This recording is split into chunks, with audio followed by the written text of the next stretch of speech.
Isang magandang araw po mga kalingap, may bagong update naman po tayo. Bago po ang lahat, wag natin kalimutan na suportahan ang ama ng kalingap na siya ang dahilan kung bakit marami ang natutulungan ng mga kababayan nating mahirap. Pakisuportahan na rin po ang anak ni Kuya Val na si Kalingap Rab para mas marami pa ang matulungan ng Team Kalingap.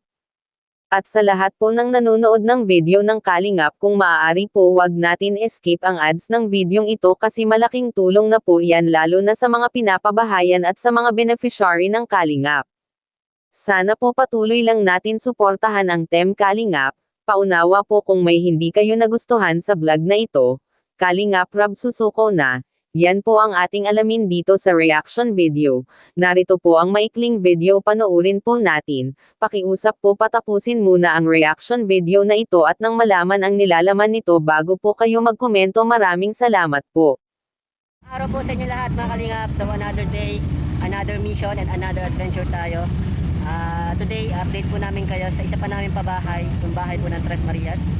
And ako rin po isa sa excited na makita yon kasi oo, andun yung gastos natin na talaga namang hindi rin biro, pero masaya ako kasi pinaghirapan po natin yon, pinaghirapan natin para makatulong tayo sa ibang tao.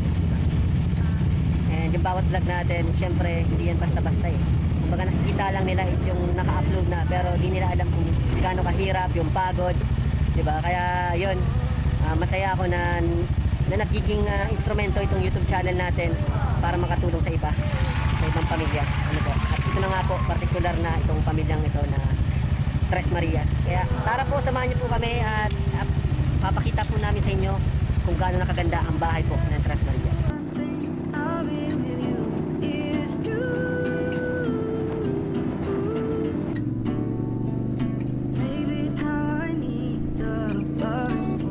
Sa mga nagbabash po kay Kalingap Rab ay tethil na po natin kasi kawawa naman po si Kalingap Rab.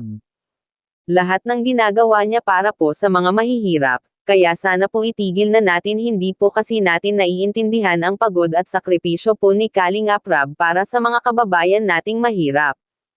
Katulad na lang po ng pabahay na siya lang at ang kinikita sa YouTube channel po, kaya suportahan na lang po natin ang Team Kalingap mga ka-viewers.